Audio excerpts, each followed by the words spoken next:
Vsaka prometna nesreča z mrtvim posameznikom za seboj pusti ogromno trpljenja in bolečine sorodnikom, prijateljem in vsem drugim bližnjim. Njihovo življenje se zavedno spremeni. Rane se nikoli v celoti ne zacelijo. Vsaka žrtev je preveč. Nikoli ne smemo biti v polnosti zadovoljni z razmerami na področju varnosti cestnega prometa, temveč si moramo vsakodnevno prizadevati k izboljšanju razmer. Zaradi porasta motornih vozil na cestah v zadnjih letih je ta izziv še toliko večji.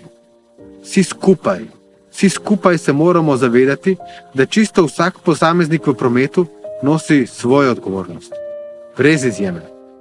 In ob tej priložnosti bi se rad zahvalil zavodu Varna pot, ki že leta neumorno vlaga ogromno prizadevanj in truda v preventivo, izobraževanje in zlasti v pomoč žrtvam prometnih nesreč.